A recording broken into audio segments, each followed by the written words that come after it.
It's buffering. Oh, there it goes. It says on the stream there now. And here we go. There may be a delay. All right. Well, it says we are live. It says we are live with exactly 0 eyes on us at present. Great start. Well, wait, there we go. There we go.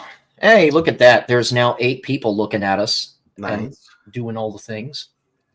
So, as far as comments and stuff, hey guys, if see, look at that. Look at that. And we're coming in, Lima Charlie, apparently. So, all right, good. Hey, guys, just let us know if we're echoing or anything like that. This is like 85%. I'm testing this. Make sense? Yeah, some guys like, who's going to start the tower? Shut the hell up. Yeah, because that's when we start with the bullhorns and all that. And we're already started. So, guys, we are more or less making sure that everything works as this goes. Okay, great. Sound is perfect. Yeah, and here we go. I'm not echoing. Are you guys echoing? I don't hear any echo. I don't hear any echo, but it's hard to say. The PSA dagger. Yeah. Oh, yeah. I was told there was a PSA dagger supremacy chat going on. Yeah, exactly. Oh, my goodness. Oh, the comments are going to be spicy as usual, I suspect. That is the Cliff Burton posters, 2 of them. Yeah, look at that. So here's the deal. As far as the Q&A stuff is concerned, we got a bunch of frequently asked questions that we're going to go ahead and lead off with. All of us are going to answer said questions. If you want your question to more or less interrupt what we're talking about and be answered on the spot, you can leave a super chat for us. If you do that, that's cool. However, the ground rules I have for this are watch the gamer words and stuff, because I can't display it if it's ridiculous. If that makes sense. But if you have questions to ask us and that sort of thing, we'll go ahead and do that. But how we're going to start this little Q&A is, yeah, exactly. If you haven't watched the Desert Storm video at least twice, shame on you, because part 2 of that's coming out soon. But we're going to go ahead and start with the gun stuff. All 3 of us. So let me introduce the cast here to everybody. Not the editor, right? That's Nick. He was the primary editor for a little bit, and we went through a transition period to where now my wife is.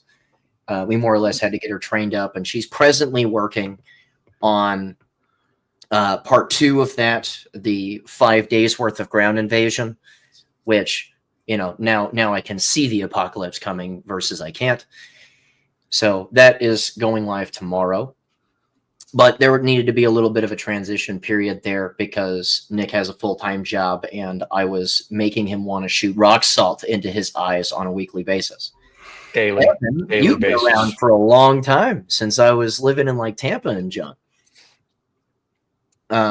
Evan, for quite some time, was part of the development process of a lot of the early curriculum. He helped me teach a lot of stuff. He's been doing a lot of gun things for a while, and occasionally he pops back in to help me teach.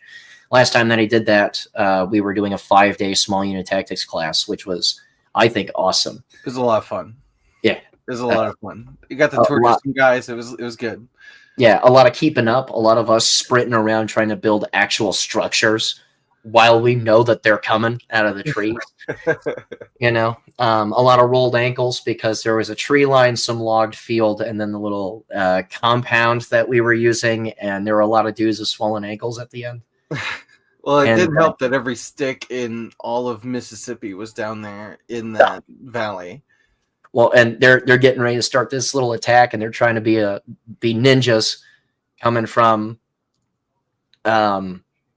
going from the tree line to their area in the middle of the night, and they're just out of nowhere. It's like, okay, it's been about 10 minutes where they, and it's like, okay, there they are. Oh, look at that. Cool. I can see them over there, you know. Yeah.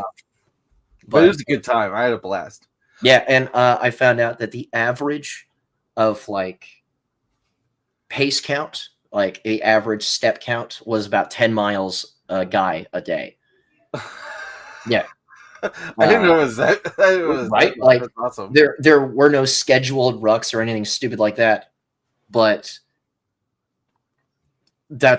I know I was walking more. right? I Yeah. know that you were too, because we were running all over the place, and I'm trying to manage all of them and, you know, be a part of their administration and work our op for and build structures that they had to go into and all sorts of stuff. But, you know, so, but either way, that's the cast that we have here, right? These are people that have known me for quite some time. They do a lot of training themselves. They do a lot of gun stuff in the background. Evan was showing us these rosewood grips that he just got for his revolver, which is pretty nice. A full-size revolver too, which is great. What's that? It's my desk gun. Yeah. I mean, everybody's got a desk gun, right? I have a ported 34 off camera, right? It's so, you know, if I got to give him the jazz hands, I can give him the jazz hands fast. So. But yeah, so as we go, guys, we can go ahead and talk stuff out. Again, if you whip a super chat in the kajigger, I'll interrupt what I'm talking about and answer your question. Because as I scroll through here, yeah, there you go. There's some pretty good stuff. Yeah, so I'm already looking at a couple of questions here.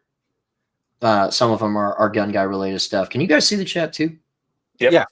Great. Yeah, I can see it too. Right. So the PMM Microcomp versus the Radian Ramjet. So I have a review coming out for the Ramjet this month. What I will say is Parker Mountain Machine makes really good things in general. That's what I have on my M&P. The Parker, right? Yeah, the Parker. Yeah, I mean, I remember basically trying to push those on people for a while, and they're still really good. Stuff like that affixes like a rifle muzzle device, I'm cool with all the time. Yeah, we know you are. Man, Shims and me we are not friends. We are not friends at all. First time I put mine on, I had about a 1/4 inch of shims on there before I realized you probably shouldn't put that many shims on there. I was like, why don't I just use washers at this point? Like, well, it's interesting for me, right? Like if I'm installing someone else's stuff that requires shims, it takes like 10 seconds, right? Because I care way less. But if I do mine, it takes like 3 hours because then all the TISM starts jumping in and it needs to be perfect, right? So yeah, I mean, it's like that too. If I have to install like Glock iron sights too, like is that sucker straight on the screw?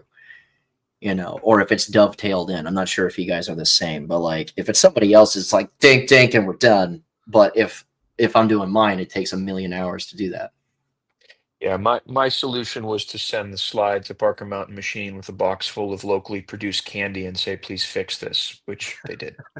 Nice. That's fair. No charge, paid for return shipping. Just bought him a box of chocolates. So nice.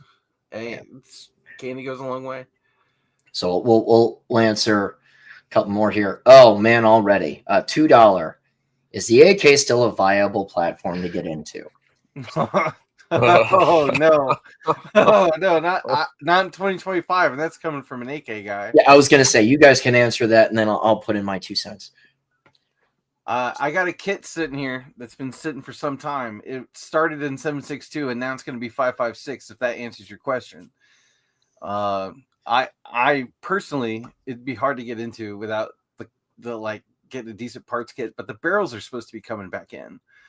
The ATF changed their ruling on it, so we should be able to get real barrels in. But yeah, it sucks because I'm an AK guy and I love them. But yeah, I mean, I picked up a WBP Jack in 5.56, so the ammo was easy. Is it viable? Sure. Does it make literally everything about owning and operating the firearm harder? Yes. And so, do you want to hate yourself? Then sure, it's perfectly fine. I will say, like the WPP Jack or BP Jack in 5.56, I threw a KNS piston in it. It has no recoil. Like it's super flat, but it's other than that, it's yeah. So I got a couple of things right, and the follow up super chat on this actually kind of rolls together with it. So I'll do one and then the other. So is the AK still viable? Kinda, because it kind of sucks to own AKs right now because there's a whole friggin' war happening. Yeah. I will say once that turns loose and once Russia figures out it's broker than it was during the Soviet Union days, it's probably going to get way more affordable, especially in 545. Yeah. And then it will be significantly more viable as an overall option to get into. That said, kind of no, mostly because of the logistics side of the house, right? Like you can get guns. You can't. Yeah. You can get guns. Guys are turning loose guns for, comparatively speaking, nothing. Yeah. Right. It's just you got a hard Did time. you mute yourself, Nick? Yep. Okay. I just wanted to. I didn't want to touch anything. Okay. So there's that. That said, right, if you have a 5.56 gun and if you got magazines that you like for it, right, that's a whole kettle of fish to get into. However, if you can check those two boxes, I view it as a viable option because it's still a design that you can kind of ignore, right? Similar to like 416 style guns, which is just a G36 squished into a rifle. It's got controls that make sense. And I've been saying that for a long time. It's a viable option in that if I need the gun that I can just ignore for long periods of time. Mm-hmm. Now, regular ARs, you can do that too, right? But anybody that's shot, that actually trains, actually shoots, if you leave a gun set aside that you haven't like detail cleaned for a long time, they just pick it up and try and use it. Stuff doesn't like to work all that great anymore until you get on top of that, right? But 30 cal AK will. 30 cal What's AK, that? 30 cal AK will doesn't care. It's sit in a shed for 50 years and I just dusted off a 30 caliber Draco that I haven't used in quite some time.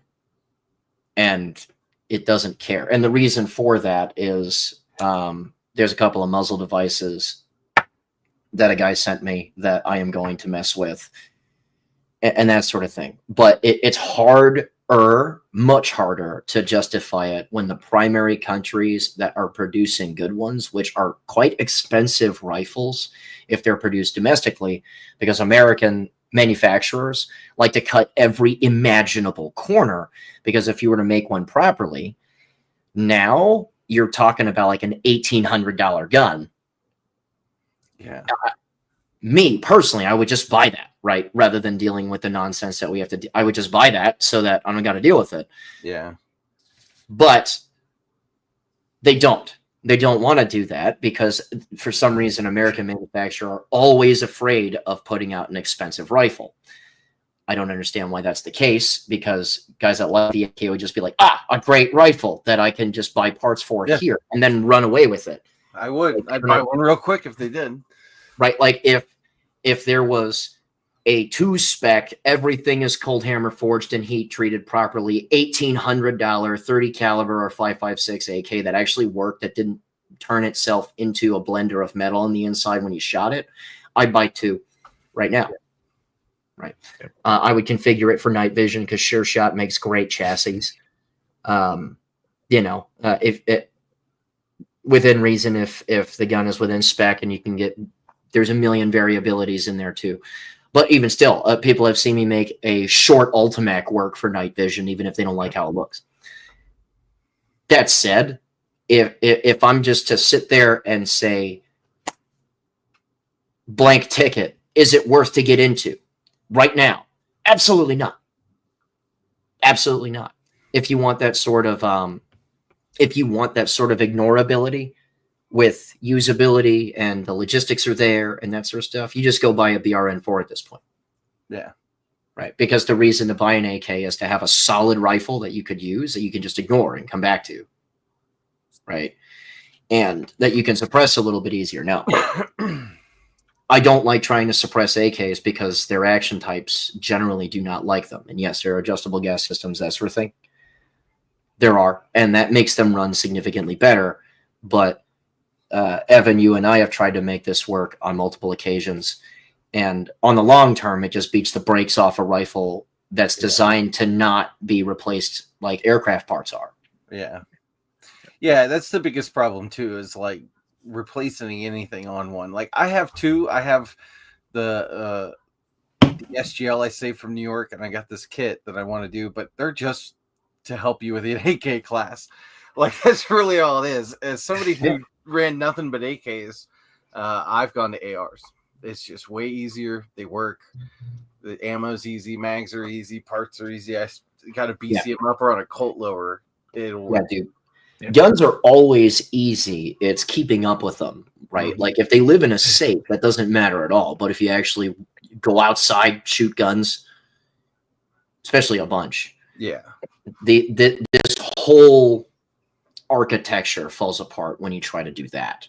And that was one of the biggest things that was keeping the AK going and getting developed alongside of all the time was, well, the bullets for the thing were the same price for a long time as 9mm at the same time, right? Yeah. We're like, right now, 9mm is barely over 20 cents a round shipped.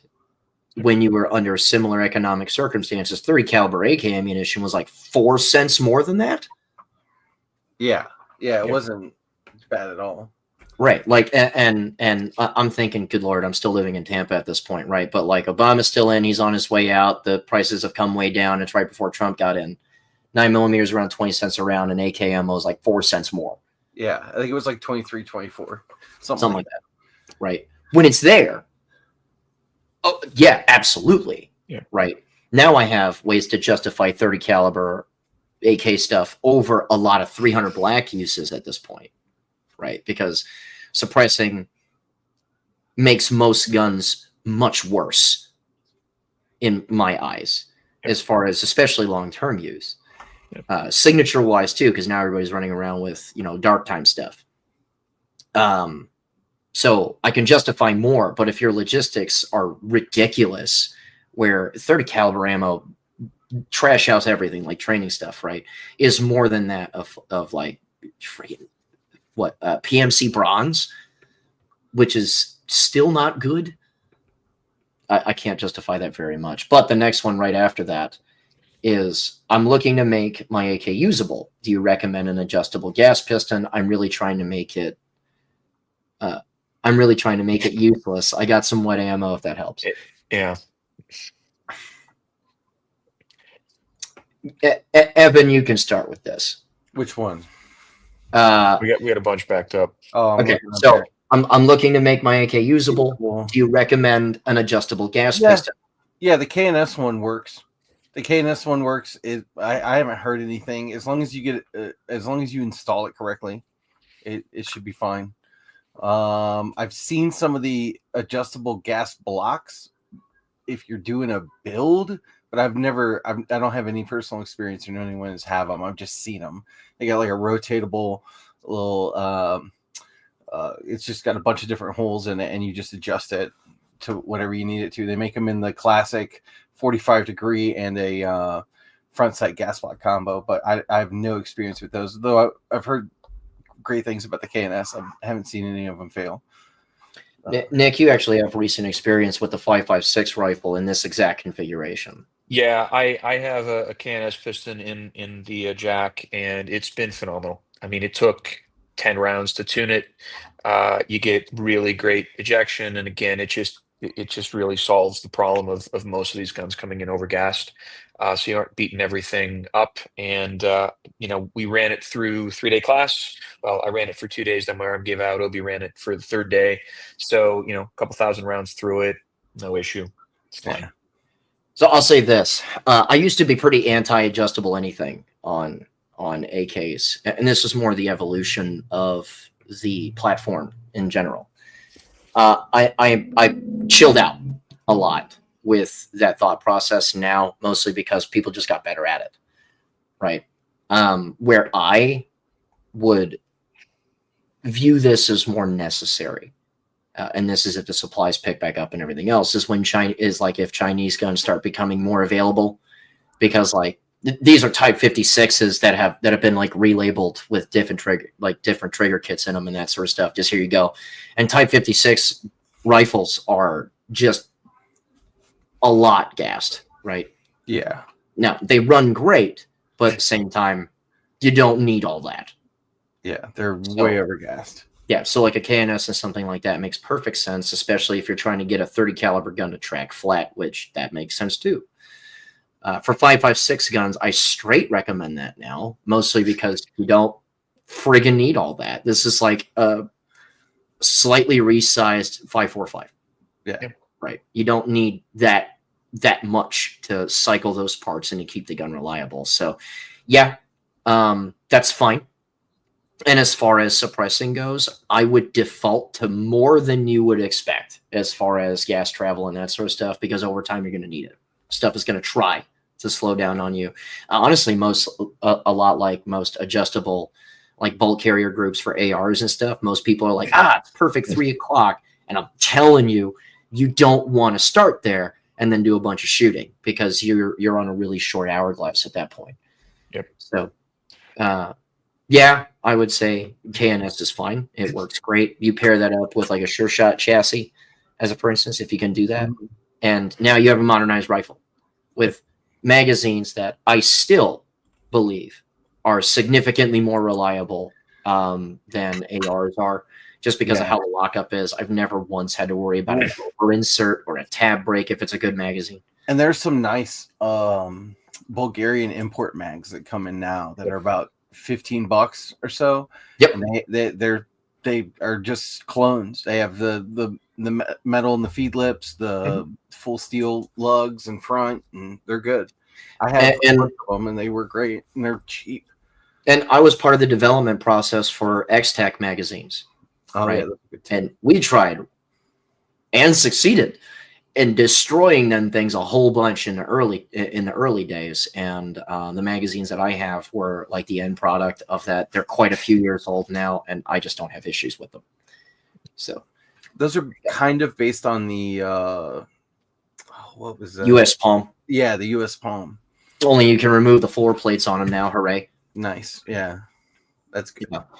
One thing they never implemented that I was like, look, you don't even understand how important this is yet, is like if they were ever to implement like a rubberized floor plate for a 30 caliber AK magazine, I don't even think you understand how important that is until you've got one.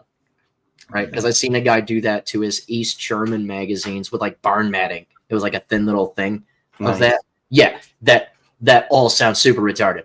But then he got it stuck to them floor plates and wrapped around a little bit, and them suckers just like plant weld into the ground, and they just stay there all day long. It's actually really cool. I bet that's nice. I bet, yeah. And just pulling them out of pouches was really fun too. If it was cold, it didn't like beat your hands to death, right? So, but I digress. Okay, here we got another one. Love the content. Thoughts on the Holosun EPS carry? It's fine. It's fine. I like more manual adjustability. I have thoughts on the RMR HD, but I just started using that, so I'm not going to give them. It's fine, dude. What I would more prefer, honestly, is I want more control over stuff. I want a 2032 battery. I don't care about Shake Awake. I really don't.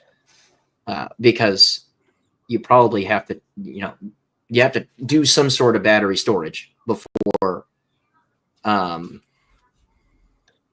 thing gets turned on again. And I just don't see them having the same endurance as anything with a 2032.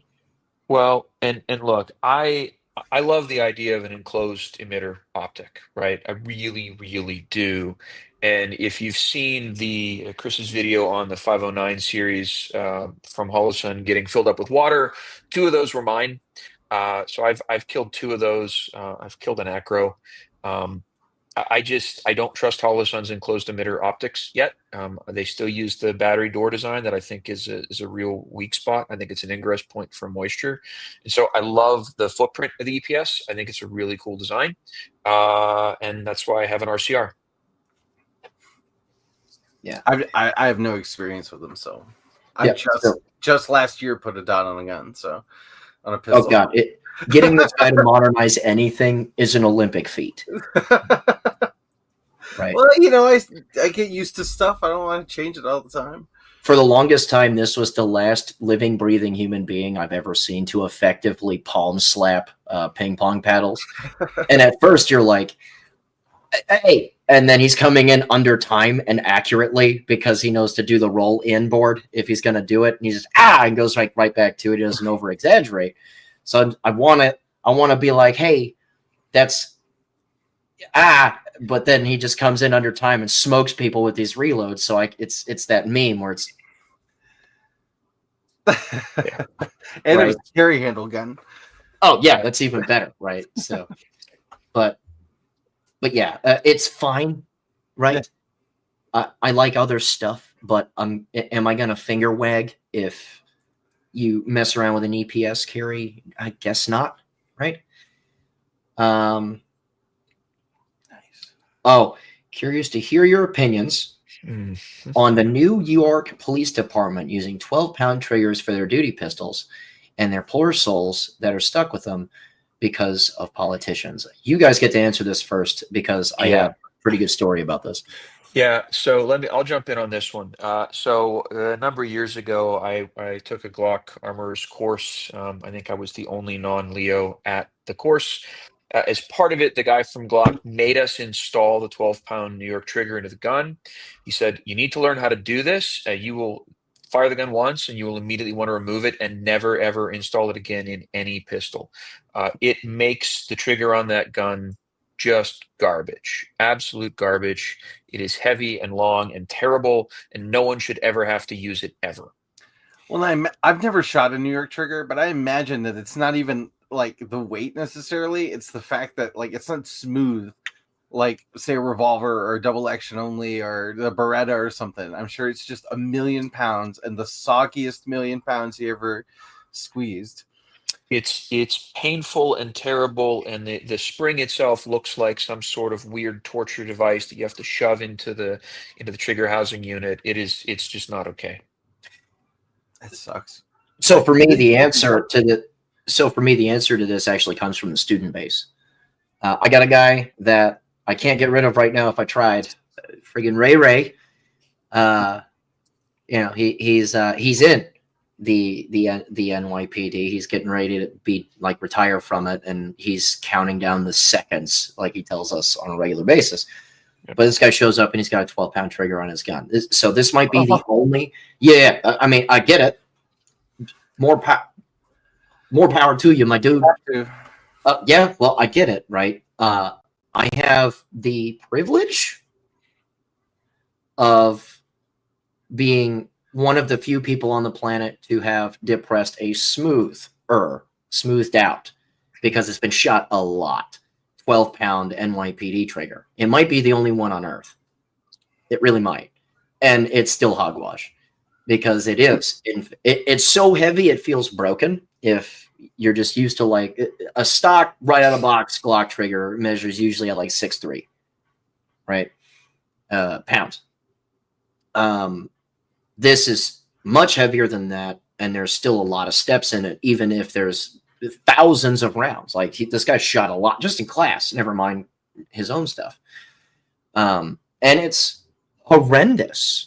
And the thing is that because he's getting ready to retire and that sort of stuff, he's actually changed out. He's on not 12-pound triggers and that sort of thing. And it actually stunted his growth a bit, because you guys acknowledge this. You go from what you're used to something significantly better, and you start at like 70% of your present capabilities, right? And you question whether or not one is better than the other and that sort of thing, right? Mm-hmm. And it's stunting his growth because, okay, he has to use a set of irons and he has to use a 12-pound.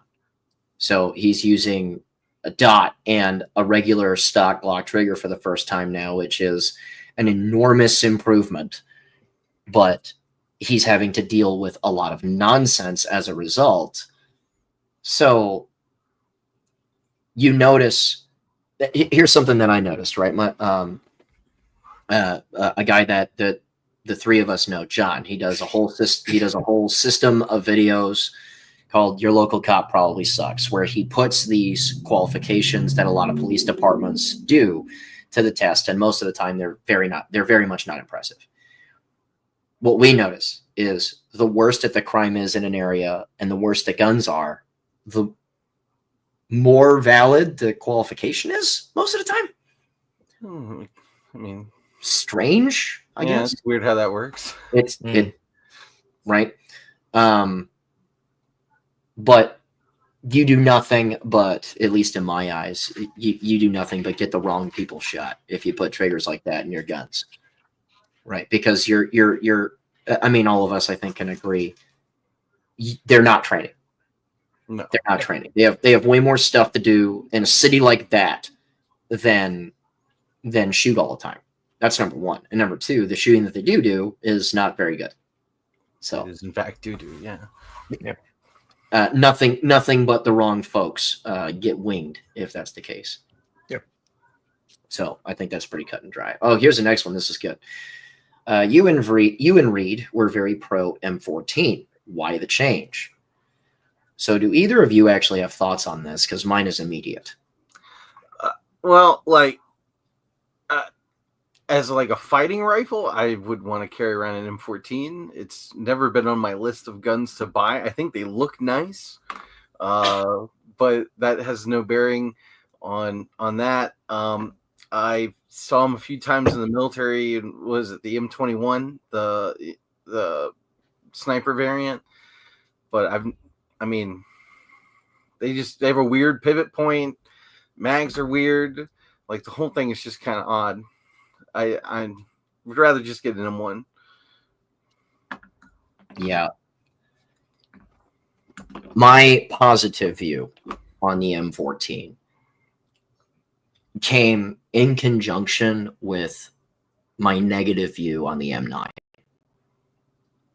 What I mean by that is a lot of people liked them at one point. A lot of people liked them at one point, and they were cool, and all the stuff that people had told you about them, they give you a positive bias. And then you shoot them a little bit, and they're like, that's kind of cool. Reload's kind of weird, but that's kind of cool.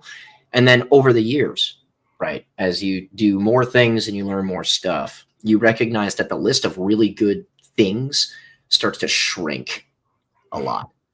And then you start to realize that a lot of stocks that these guns are laid in, when a lot of shooting happens, they start to lose zero just in the stock. All you have to do is take the thing apart.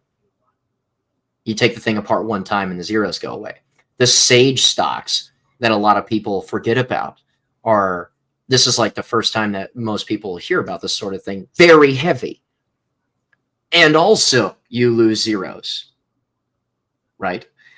And then the more that you start to refine your eye on stuff, you notice that, man, this is not a very good rifle, right? Because they recoil kind of like trash, unless you start doing things to them. Like the Scout Squad is a great example of a rifle that, okay, you got a big giant friggin' muzzle device on it. Yeah, of course it's going to smooth out. But if you got the 4-cut flash suppressor on it, this thing is duty, right? Like when you compare it to other guns in its class. And then the Scar 17 came out, and it's like, oh, that's a good battle rifle, right? Like, and then you shoot an FAL for the first time, you're like, oh, that's actually a good battle rifle. What do we do? Right. So this is more Springfield Armory when it was a government entity, just trying really hard to make a rifle do way more than it was really made for. And it was really, really bad at everything it tried. They did a lot of shit where they were like trying to sabotage Eugene Stoner when he was putting in the XM15. Yep. They did a lot of that, but that's not the Springfield Armory now. I'm just saying at the time. Springfield Armory now is making like the Echelon and junk. We're talking about the government entity. The original one, the government one, But yeah, they did a lot of shady shit. It's a like I said, it's an M1 with a better magazine. Is really all it is. I don't dislike the rifle. I just wouldn't necessarily buy one. It's got a weird hinge point in the recoil, like when you're holding onto it. It's a rifle. Here's a description I have, and I'm not sure if you guys agree with this or not, but it's a rifle that is trying as hard as it can to make you not like it. Yeah. From the first recoil impulse that you got to eventually, if one is used enough, you start losing zeros just by taking the thing apart, to, like you said, the hinge point and then recoil, to trying to get it reloaded. Like, new people are the funniest things in the world, like new people to M14s, to watch them try and reload that rifle, because there's like this weird throw a shoe into a closet type reload that it's got. You can get used to it and get good, but it's Yeah. like That's- watching that person try to find that spot is hilarious. And I'm seeing in the chat, they're right. Almost everyone I've known that's ever owned one likes one, but it's just not me. That's fair. Bob Smith, I got to disagree with you. G3s aren't bad either. It's not a bad rifle. It's not a bad rifle. It's not. But this is small. This is stupid, and this sounds like some weak boy stuff. That recoil impulse is kind of butt. Yeah, it's with specifically NATO ammunition because it's a little snappier anyway. It's bad. It's stout. It's not very good. You can ameliorate it a little bit with the right muzzle device, but it's still not fun. No, well, I mean, replacing an HK muzzle device, have fun with that. Though I would love to shoot one in full auto just to do it. Yeah, so just to ride the lightning. It's like, yeah, I mean, my right shoulder hasn't been injured before. Let's go. Yeah, Evan, I once had a G3 that accidentally went full auto due to a sear problem. I do not recommend. That just makes you don't understand. That makes me want to try it even more. Yeah. So, but yeah, I mean, it's fine, I guess, but it easily still. I mean, there's quirks, but none of this is relevant anymore when the Scar 17 exists. I'm sorry. Yeah, I want that 6 one though. That when they're it's got that takes AR mags. Yeah, the only thing that I don't like about that whole family of guns is after the MP5, everybody decided they were going to use folding charging handles, which I think is the dumbest innovation in the history of you. They're like jorts. People absolutely asked for this. They did. But this is also proof that no one knows what the hell they want. Yeah, but at least in Georgia, you get like you can get real low. You get a lot of mobility. There's nothing white trash about jorts. I mean, or okay, better example, the PT Cruiser. Oh, okay, that's fair enough. That's basically what that is. It's PT Loser is a real thing, and people asked for that. Why? There it is. Right. Okay, so we are caught up on the supers. The last guy just goes, thanks for all the videos over the years. Keep up the good work. Okay, well, I appreciate that. I hate looking at my old work and having to reference some of the older stuff and looking at that starved human being. That was John. I'm not laying off your jorts. Yeah, okay, and then PT Loser comments, but I appreciate that. Look at that, Doug. Iron Pig Armament. Good evening, sirs. Yes, good evening. We actually got to 85 people watching us. That is amazing. Yeah, cool. Awesome. Okay, so now that we've run out of our supers, we can start on the frequently asked questions and stuff, right? So I got one in the back of my mind, and this is a pretty good source of laughs because mine is a whole story, and I'm sure you guys have a whole story about yours. The worst firearm you have ever owned. Go. So are we gonna go off like quality, or are we gonna go off of just like in general? Because if you look at it now and just the worst gun I ever bought quality wise was an IO Inc. AK. Hell yeah. I had no idea what I was doing, and I said, "Oh, Polish AK," and it was probably the second AK I ever bought, and I bought it. And luckily for me, the rear trunnion is what gave out, not the front, because every time you'd fire, the bolt would come so far back and come off the track and up into the gun. So yeah, I got rid of that thing. But that was probably the worst as far as quality goes. Oof. So I will go with, I'm admitting that I bought this. I had a Gen 2 Keltec Sub 2000. Let's go. And this thing was just amazing. I Summoned took lock from the bags, screw bin. right? I mean, clearly. I mean, look, the screws were all at least Loctited properly because they had so much coke in their system as they were assembling it down there in Florida. But this thing was just terrible in every conceivable way. From the way the charging handle was sort of underneath the buffer tube and would sort of smack you in the face if you weren't careful, to the fact that the Picatinny rail on top was awesome. Except if you mounted something, you couldn't fold the gun because they fixed that in later generations. Everything about this gun was just terrible. It was sort of, if you found all the worst quality plastic on Temu and took all those parts together and built a gun out of it, that's what you would get. I cannot believe I paid money for it. Outstanding. Shameful. Still better than the IO. Probably. Yeah, it's fair. At least it wouldn't become a grenade as easy. Because at least it would try to cycle a bunch. Right? Yeah. It ran. It's Straight blowback guns with screws holding it together is it's fine. It's probably fine. Yep. A random comment in here, I forget where it is now. He's like, here it is. Gilbert's all, that rear trunnion saved you, bud. It's like, oh, did you get? Yeah. It did. Yeah, it did. Looking back on it, I can see those rivets that were bucked against the barrel.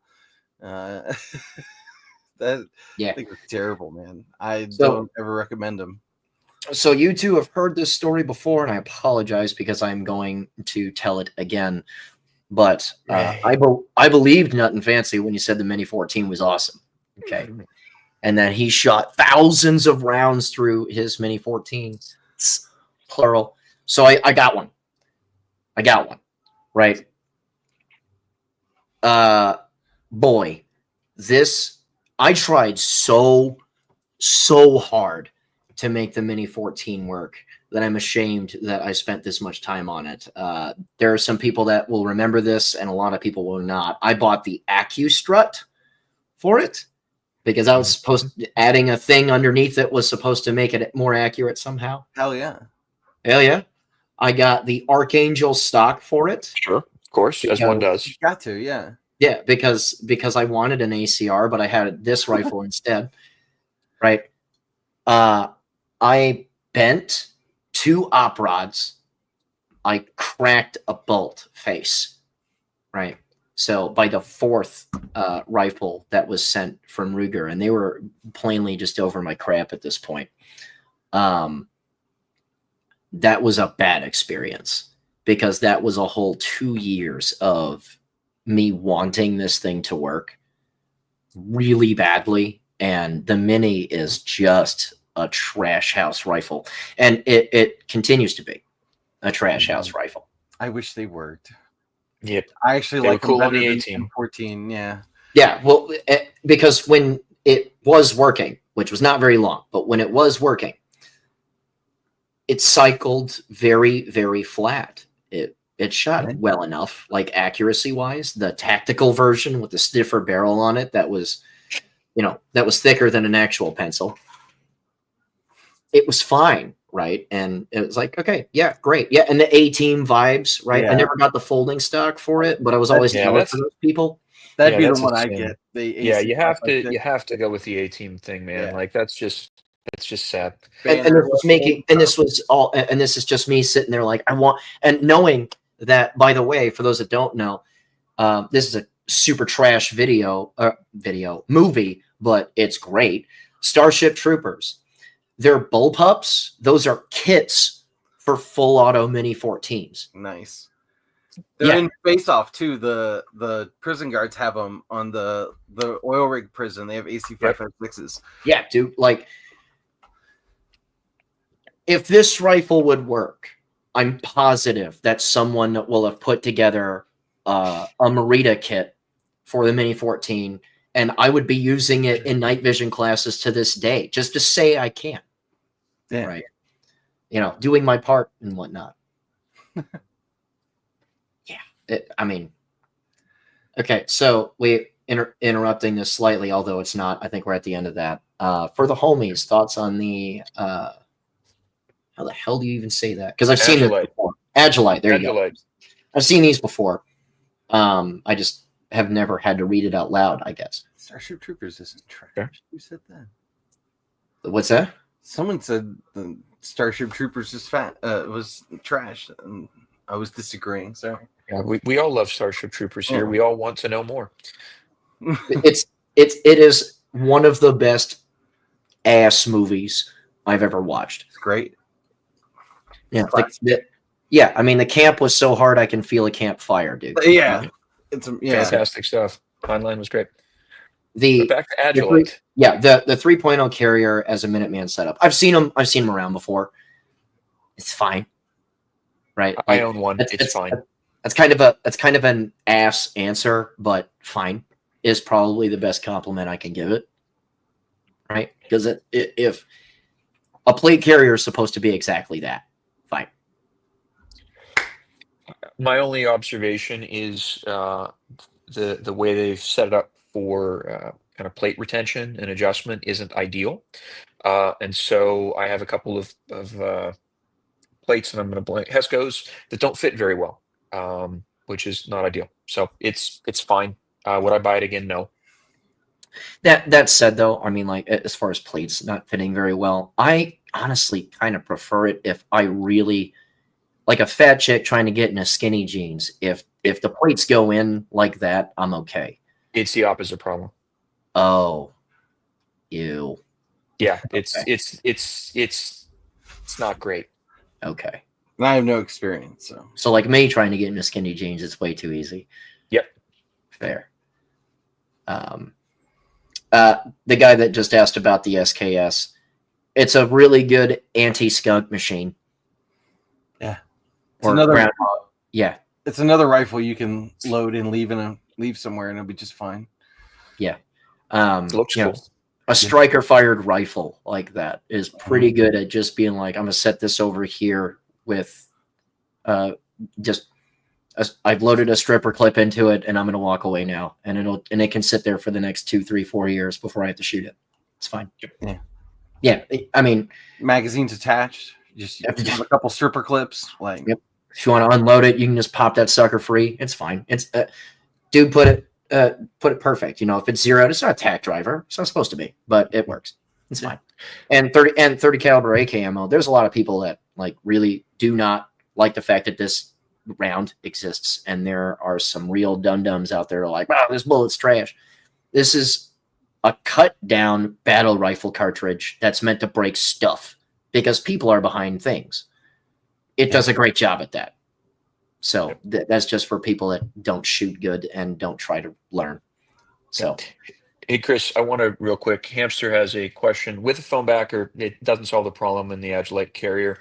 It's not about it's a height issue, right? So that's the real problem from an adjustment standpoint. So what about a phone over the top? Or if you just let that barn matting thing. You could put barn matting at the bottom. That'd probably work. Gotcha. Yeah, I don't have personal experience with that because my plate carrier choice is very, very, very old. Yeah, I'm still using like a Mayflower, dude. So, no complaints about the Rec 7. Again, it's a rifle that's just fine. It's fine. Okay, so from the frequently asked questions, me and Evan have the same answer for this, but we can tell this story. But you, Nick, have seen some dumpster fires that you can see from space. The thing is, though, is that our story's going to take over because the dumpster fire that we saw, you could see from a neighboring solar system. The worst, like, trash fire gun incident that you have ever seen from a student at class. These are great because some of this is understandable ignorance. Some of this is just funny. Yeah, I mean, I guess, and there's been a lot, right? The PA is always just a plethora of catastrophic gun failures. But I think the worst thing I've ever seen was at the pistol class, not last year, the year before. There was 3 folks there. There was sort of a dad and I think his son and the girlfriend. And she was running a Palmetto State Armory micro dagger. It was the cool one with the sort of ported slide and ported barrel. And it ran great for the first day. And then it just spontaneously disassembled itself on day 2. Like literally just Like yeeted parts all the and junk parts falling off of it. everywhere. I mean, it was just a mess. Like And I turned my head and I got the last like second and a half of what just happened, right? Like that look that people do when something invariably comes apart, and I'm watching it disassemble itself out of her hand. Oh yeah, and there was, between me and George, there's enough parts at those classes to rebuild a Gen 3, Gen 4, and Gen 5 Glock without even blinking an eye. But this one, the parts were just gone and destroyed and ruined, and there was no coming back for that little gun. So yeah, no, it wasn't a swim. The gun just literally just fell apart. She was shooting okay ammo. The gun literally just said, "You know what? I am not going to do any more regular guy training today, sir. Thank you." And it was like MagTech or something, just bit back, bam, and then it just fell apart. That is crazy. Yep. So the very first dedicated AK class I ever did in my entire career, right? Okay, look. So sometimes you get some goobers that come out to class, and sometimes they get taught not to be goobers in real time. So we had this guy with the chops and stuff. We nicknamed him Wolverine between the staff and that sort of deal. And you can imagine this person. Like he showed up with that era of gear where it's all oversized, it's all from Black Hawk. He's got a Camelback that's got a hose on it that he had spooled, so it's that long on his arm. You remember this guy? Yeah. Oh yeah. Oh yeah. And he showed up with 2 guns. He showed up with a Mac 90 that he had put a wire stock on. On purpose, so he could shoot with his non-dominant side eye, because he had an eye injury on his right eye. So he had a Mac 90 with a wire stock and EOTech on top, so he could get a cheek weld and look through the EOTech with his non-firing eye. Yeah, and he stayed on his right hand for that. Yeah.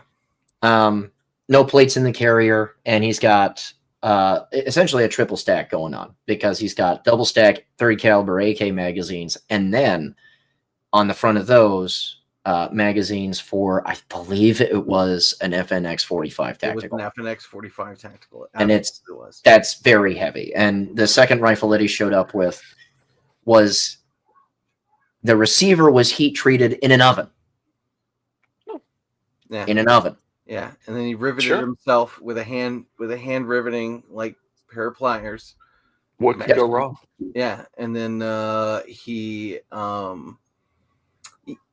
think it was a Hungarian kit is the original kit that it was built on, like an AMD kit, and boy, that thing was very poorly built, and also the rudest gun at the class. But that receiver was terrible. Well, and that's the thing, is that like the Hungarian kits are fine. Yeah. It was the heat treated receiver in the oven that was the biggest problem. Well, and we opened this thing up because, predictably so, we have an iron sight only day during our dedicated AK class, which is still a thing too, by the way, because we teach guys at 6 o'clock cold stuff. We teach the ballistics and all that jazz to actually make them quite usable. Like a set of AK irons is very much usable, and they're quite fast. I've heard people to this day still say, I might not put a dot back on this thing. Right? They're fast. That's a dumb solution. You need to put that dot back on, but it's interesting enough to say, right? Because they are in fact quite usable. But very predictably so, this guy starts to use this rifle and it stops working instantly. It tried. Oh my God, it tried. It really did want to work. It wanted to work, but then we open this thing up and we see like the bolt carrier rails on this just doing this. Yeah. Yeah. Oh, both rails look like those old metal slides from when we were kids. It tried so hard. That thing Like, was so bad, man. this was bad not because it was hilarious. This was bad because it was tragic. Because Yeah. we looked at both of these guns and they're good kits. Mac 90's a Mac 90, and we're just sitting here scratching our head because it's like, oh man, like why was the question we asked all day long? Yeah. Right. So that might be the worst that I have ever seen. That home built gun was bad. It Yeah. made me not want to do an 80% AK lower just because of how bad his was. I was like, I don't know, man.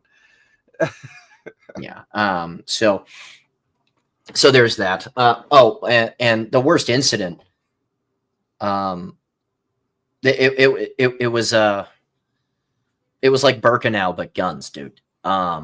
So it was in Florida, and of course it's in Florida, and it's like August or some oppressive month of the year, and we got nothing but sugar sand all over this place. It's a rifle course. I brought 5 guns to this class because I know I'm walking on Florida sugar sand, and I ran out of guns to hand to people.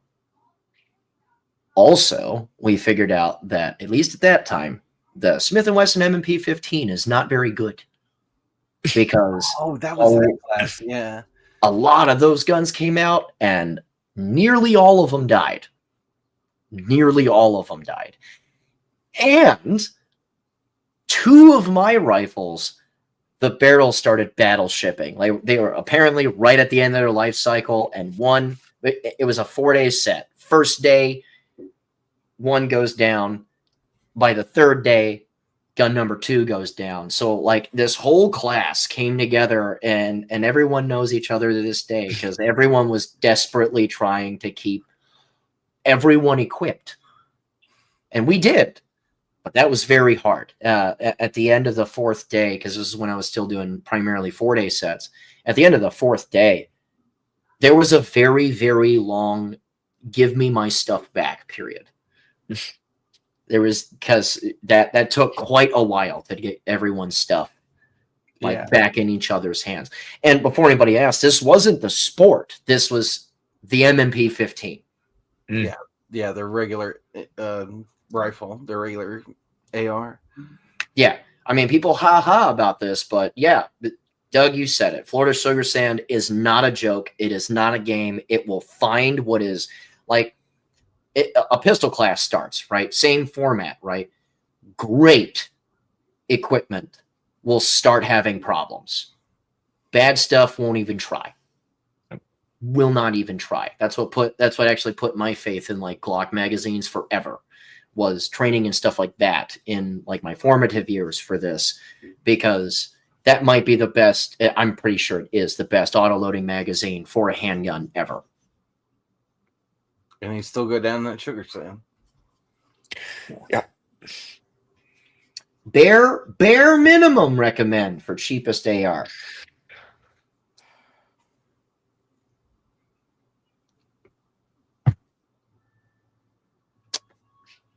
If you know what you're doing, you probably don't, if this is the question. But if you know what you're doing, and if you can eyeball everything, and if you can make sure it's properly assembled, right? That's when you go look at PSA. If you do not know what you're doing, and if in the back of your mind, me starting to say that, you had a single question about it, that means you don't know what you're doing. Just go buy a BCM and don't screw around with it, right? Yeah. Palmetto State Armory is for people that are playing with a concept and want to get into it cheap. That's what that is. So there you go. And yes, thank you, Gilbert. I did just do a friggin' video on that. So, but all right, so let's do this. Let's okay, so you guys have seen this a bunch too. We're gonna pivot to the training side of the house. I am asked a bunch. I'll answer this super chat here in just a second. Why my courses are way less expensive than other trainers. So you guys have seen the results of this, and then I'll talk about, like, theology. I guess.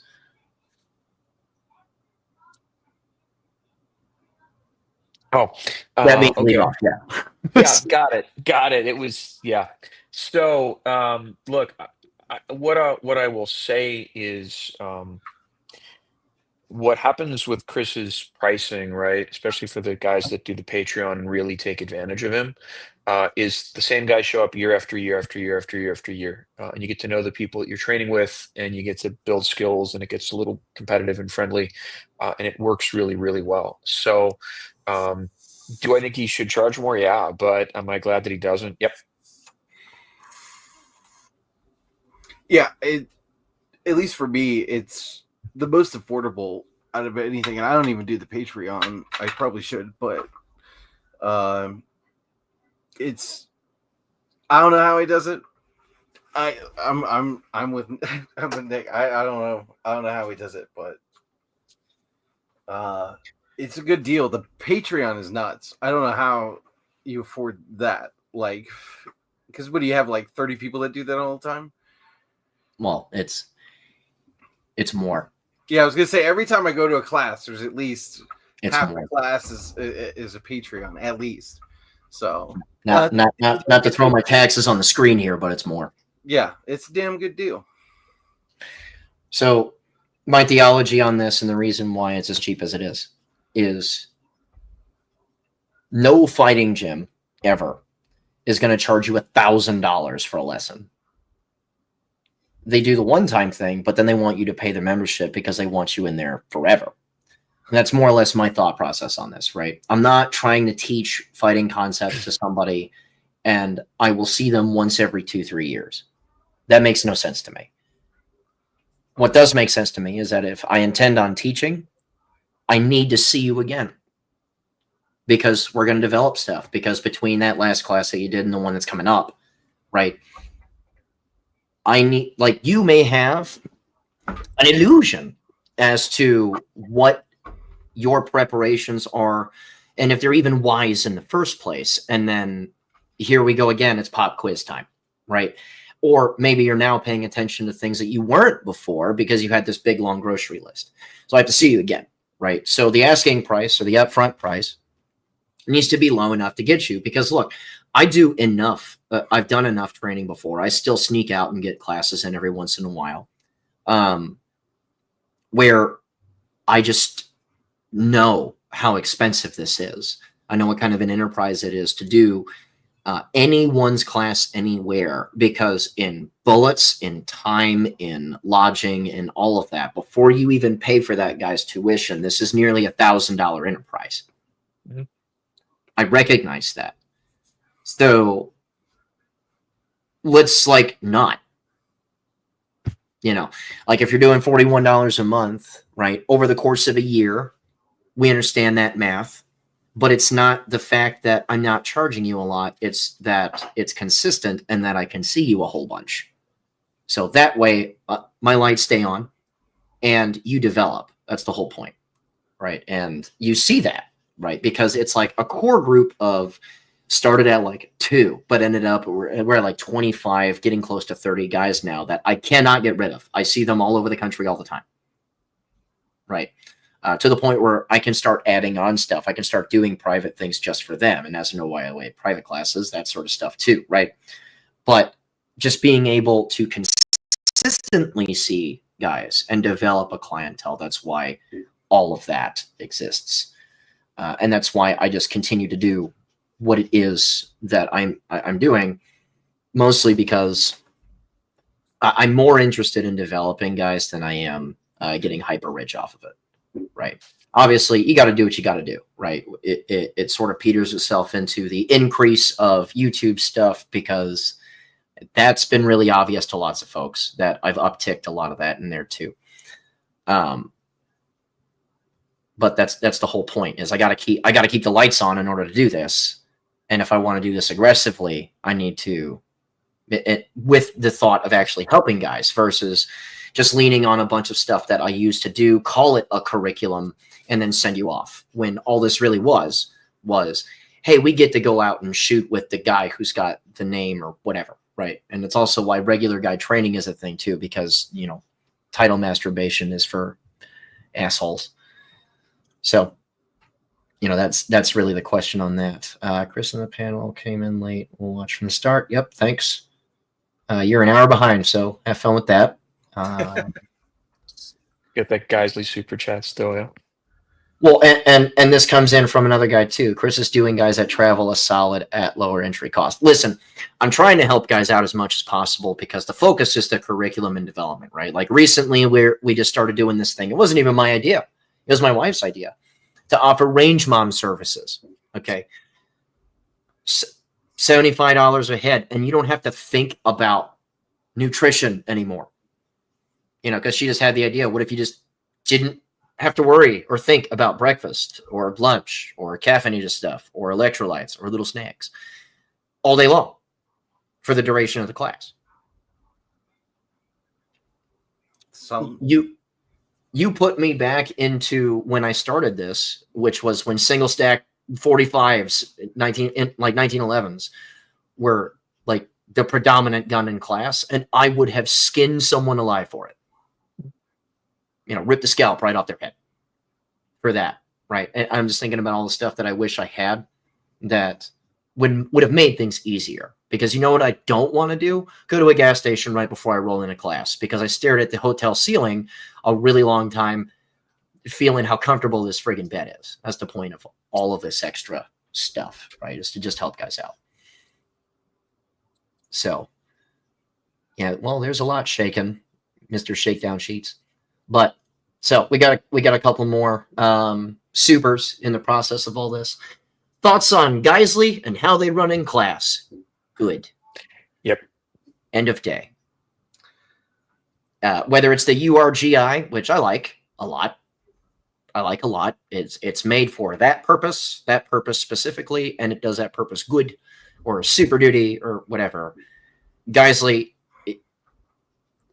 their rifles are exactly the same as everything else. It's expensive, but there's a reason why it is the asking price, because it's not going to just spontaneously disassemble itself in the middle of a drill set.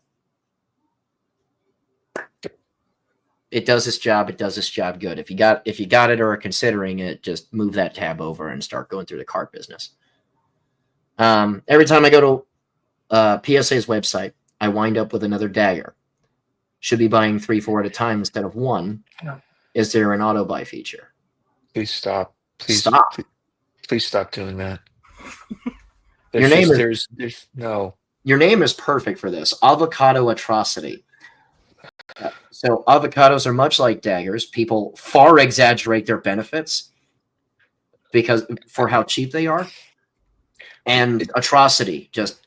I mean, look, I'll say this: they're Gen 3 Glock slides or Gen 3 Glock slides, and those are fine mostly. They work, I think.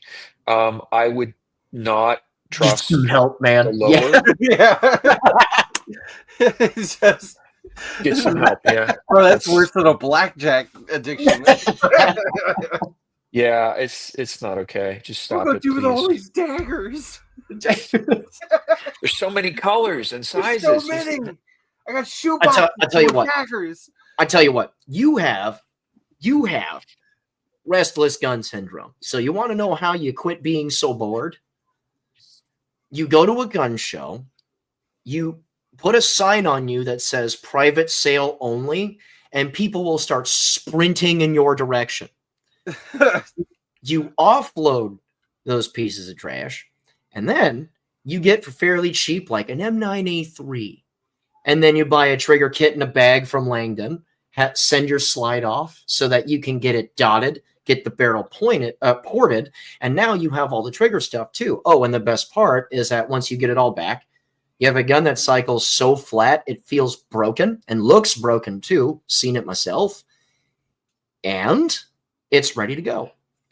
Or you can build a chest rig system and carry them like Blackbeard, where you just have a whole chest of daggers. Throw my idea in the trash. Just go one. Yeah. Just go two at a time. New York reload. Like right? that scene, Or like that scene from The Matrix when dude's like, "Hey, I just need you to empty your pockets," and just whoosh, just like, yeah. Jesus Christ, and he just starts blamming people. Yeah, you got guns and a little bit of body armor. Yeah, I it's mean, fun. yeah, And there's a better than zero chance some of the daggers will go full auto on you, so you'd be just like Even the movie. better. I mean, just bit brap, whatever, dude. As long as fun. you're not doing a trigger finger isolation drill in the middle of that, which you should probably take the magazine out anyway. Jesus Christ. But yeah, get some help, man. What's wrong with you? Okay. And some people are pointing out that the LTT Mark 23 is a vibe. Yeah, it is, but only if you get the light laser combo at the same time. So I have a gun that shoots real good that I can also do Metal Gear Solid stuff with. You need fair. those things together. Okay. Pew Pew Archives. I'm going to say this right now. I have an unreasonable attachment to 1911s and 2011s. I really do. He does. I'm going to say this very, very clearly, though, and I'm just being straight. They're trash guns. Okay? They're trash guns. So if you plan on doing, this is for everybody, if you plan on doing 1911, 2011 stuff, only plan on doing it if you are planning on also focusing on this like an autistic train set. Yeah, it's like daily driving a 65 Mustang. There's a point in time where it's just going to kill you. It's just and you'll be working on it the whole time. Or like anyone that owns a boat, for that matter, because they spend more time working on the boat than doing stuff on the boat. Yeah. It's true. Yeah. So, look, he is, in fact, trying to justify an outrageous purchase. He is. That's fine. Yeah, Go for it, man. And that's okay. I know a lot of people that own MP5s. But that's okay. That's okay. I'm just letting you know what it is when you're doing it. That's all. That's all. And look, okay, Dalton, relax. Dude's like, just buy a Glock, stop being weird. He already did. He already has one, dude. He's just bored. Yep. Nighthawk Custom makes great guns.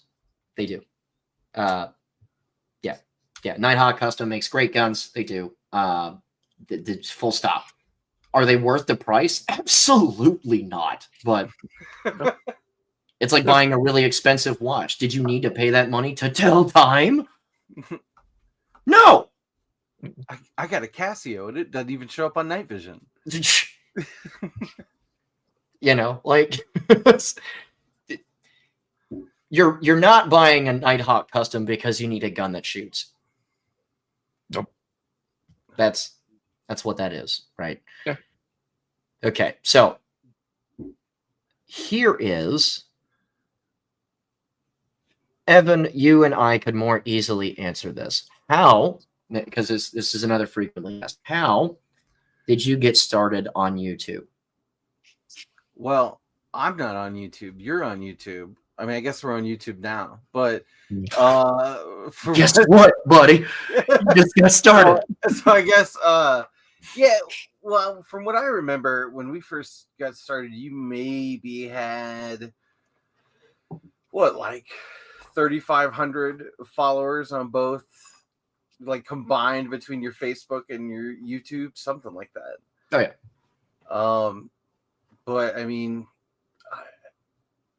from what I've seen, like your quality has gotten so much better that I'm sure you're doing. I haven't looked, but I'm sure you're doing much better numbers than you were.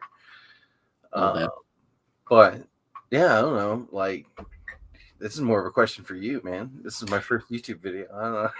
Well, the reason why I roped you in, and Nick has heard a lot of this complaining too. A lot of this complaining. So much. Dude, the reason why I mean, and it's probably pretty easy to point out now. It's like, dude, the reason why I got into it is because YouTube has created a lot of stupid stuff that I believed at the time. Yeah. Right. Like there was a lot of people at the time that would look at a 1,000-round review and mock it. Like, what am I supposed to do? Shoot 1,000 rounds through all of my guns before a review? Yes. Yeah, at least. Yeah. Please. That's a start. For Christ's sake, you'll know if something's gonna break. Minimum. You don't even know what the hell is going on with the gun at the time. And it took me a while to figure that one out too. Right? Like 1,000 rounds is, I don't even know what the hell is going on with a gun after 1,000 rounds. Mm-hmm. I know if something is critically wrong. Right? I know if something is critically wrong out the factory after 1,000 rounds, because if something isn't assembled right, it's gonna disassemble itself. Yeah. Right there. I don't actually know anything else. And it took a while for me to realize, it's like, dude, this entire landscape is dog water. Because guys will look at brand new guns they haven't shot and will say things and mean it. They'll say things like, well, I don't have to shoot this gun to know what kind of quality that I've got. Yeah, you really do. You really do, buddy. You know, because there are some guns that have there are some guns that are of dog water quality, air quotes, like every Romanian AK ever, that will outrun a lot of stuff that looks shiny and great. Like, oh God, what's the name of that company? Serbian, help me. Zastava. There you go. Zastava, yeah. Yeah, Paps are trash. Paps are trash. The receivers are made out of friggin' cardboard. Mm-hmm. They look real nice, but they are never stacking up next to a Draco, especially the Draco C. It's never happening. Yeah. Because the wrong parts are made good. You know. And Delta 34. Just watch an SCCY go down under 60 rounds, brand new. Yeah, exactly. Nice. Classic CC. That's fantastic. By the way, I'm going to plug this guy really fast, because as far as rifle reticles and stuff like that is concerned, Delta 34 is putting out probably some of the very best just stuff with regards to his subject matter I've ever seen. Right? Demonstrations on what zeros are good and why, variability in presently established zeros based off of different heights of mounts, you know, being able to talk about things like max ordnance. This guy really does, in fact, know what he's friggin' talking about. Okay. And as you know, by the way, I also went to the Ridge Racer competition that he put on not too far back. It was one of the best blind competitions I've done in quite some time. And that was part of the staff shoot where we were like working out bugs. That was a great time. Like there was an unknown distance event where I had to, with a 10-4 BRN4, knock out targets at the 500 yards. Just didn't know it. And of course, it's not marked exactly at that yard line either. And also the plates are camouflaged, right? There was a house I had to run through. There was a friggin' bolt gun that I had to pick up. And it was like 170 yards or something like that, dude. And it was like a, you know, like a small dueling tree size plate. You've never touched this gun before. Oh, well, go hit it. That sort of stuff, right? There was a lot of good stuff going on. So if his numbers, sub-wise and view-wise, are criminally low, go look at that. Yeah, anyhow. I just went over there now. So yeah, for sure. Yeah, and then there's other people acknowledging it too. Yeah, such high quality vids. Yeah, absolutely. He doesn't post very often, but that's also because, unlike me, he's got a friggin' life.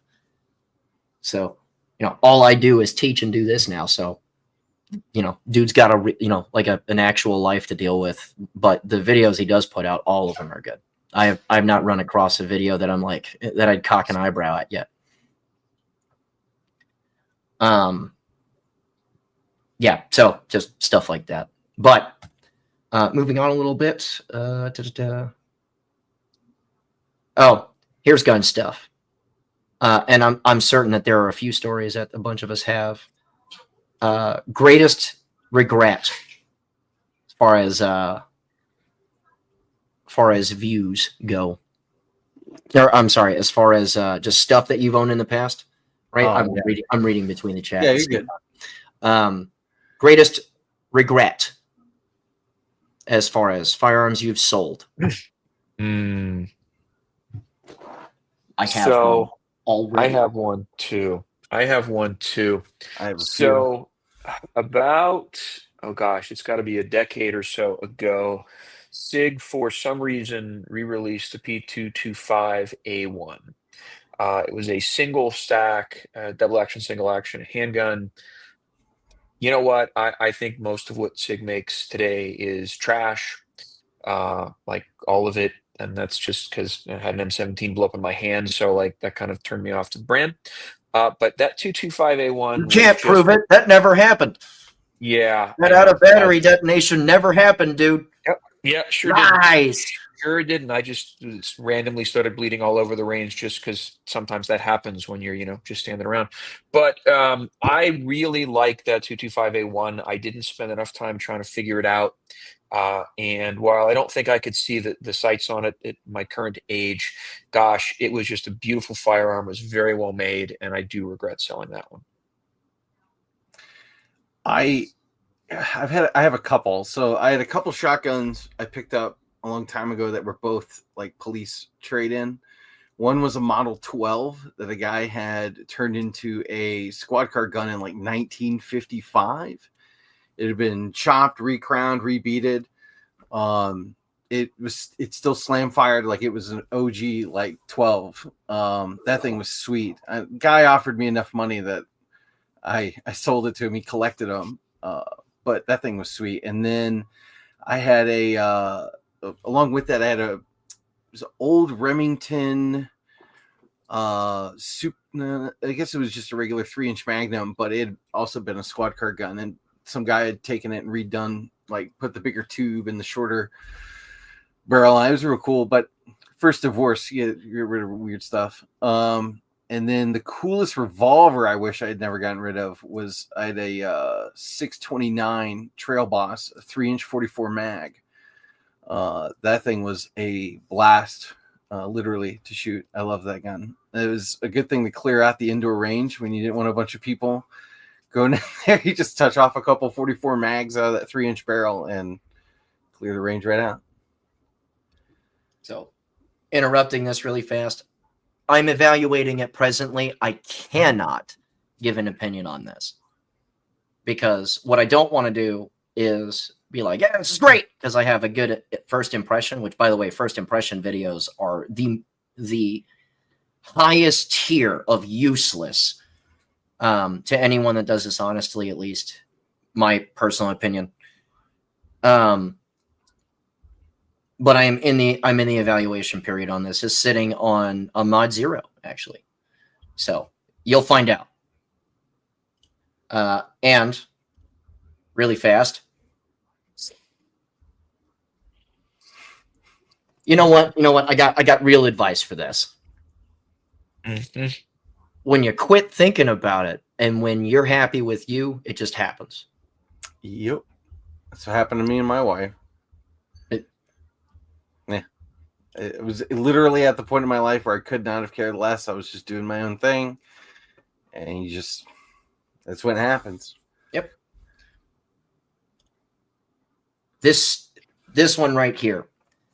This starts as a military kit that they put together. It's fine. Thoughts on a Zastava M70? I mean, it's a Zastava. Yeah. It's a little soft, but it's not, Yeah, it's like Century Arms putting together Wassers marked by the Cougar factory. Somebody else is responsible for the build quality. It's just somebody else is assembling it, right? Just don't get stuff that they make. See what I mean? Same thing for Century. Don't buy. Started as the C39, then it ended up the RAS 47, then it was the RAS 47 V2, then the Visca. All of those are trash. But a Century Arms assembled Wasser or a Draco that's made by the Cougar factory, they're fine. Right. So, my regrets. I got 2, and Evan got to watch in real time what happened to 1. The first one was a Glock 21. Had one of those. It was great. I stippled it myself. 13 shot 45. It was great. And then I sold it to a guy. And it's like giving away a dog to somebody and then watching that person after they take the dog, starve it to death. Okay. I already know it's getting. This got dark real quick. Real quick. Let me tell you what happened. So this guy decided he didn't like my pinprick stippling job. Dude, fair enough. What you shouldn't do though is take a belt sander to a polymer pistol. Yeah. It's a 45 too, my dude. Like, stop it. You know, he's like, yeah, I just thought that I'd redo the stippling. And by the way, the redoing on the stippling was just the same thing, just slightly smaller. Right? Yeah. So he irreparably removed the structural integrity of this 45. That would happen. To replace it with smaller points of this. I wish I still had the photos of that because he sent that in. I'm glad you don't. If I remember right. Oh man, he sent to us, right, the undercuts that it qualifies as an undercut, right? Like this is like a meme undercut that you see on like ar15.com or something, where there is like lesser than the width of this friggin' ring left a friggin' trigger guard on it, and it's just in this big C shape, right? So it's like, yeah, that's technically an undercut, but there's like no trigger guard left. Just take the trigger guard off. You don't need those. Yeah, it's like I don't need that at all. No, bro, that thing, and if I'm not mistaken, the little gap in the butt of the frame on the Glock was filled in with Bondo because he had belt sanded so much of it off that it was showing. Yep. So he Bondoed that hole back up. He was talking about how he went to grip the pistol and he felt the back end of it crushing. So he Bondoed it. Gun was preposterous. So, and then later on, he decided that he was going to install a set of iron sights to it. And the front was horrifically out of spec, but he really wanted these sights. And I'm not sure if you remember this, but he sent in a picture, and I'm like, I'm done with this dude.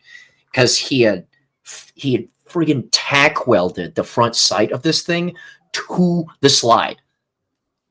And then he shows the underside of it where like the screw is just mauled up into place. And we're just like, this was such a good gun. You know, like, and I was so mad because I didn't need this gun anymore. But it just, again, it's like you're giving up a dog because you can't take care of the dog, and then you watch somebody starve it to death. It's tragic. Absolutely tragic. I'm super depressed now. Thanks, Chris. Makes me sad. Makes me sad. And the second and the second one that makes me sad. What? That comment got me. Oh, which one? Yeah, you'll know it when you see it. Thanks, EZC. That's great. Here's me. Okay. It's about 3 up from the bottom. Yeah. It's CZC. It's Yep. It's like 3 days later. You check in, right, and you open dude's front door, and he's just nope. Open jar of peanut butter, everything. Dog's on like a horse tranquilizer or something. Oh, goodness. But yeah, so that is what it is. It was really bad. But the second one was mostly because I should have just hung on to it. Because I found out that changing a barrel on it was $800 friggin' dollars, and that was a Scar Light. I should have just hung on to it. That was a solid rifle. Should have just hung on to it, just shove it over here for a bit until I was in financially a better spot. But that's just a thing I want back. But every time I start looking at seriously, like bullets went out. Where it's like, oh, I got that. No, I need to shoot because I'm bad. Like that. That's what happens. So, but yeah, those are big regrets, right? Because like me and Evan watched this thing get annihilated in real time. In phases too. I don't know if it even shot. I never saw him shoot it. No, I never saw him shoot that thing. So that is what it is. Oh, Okay, wow. so here's a good one.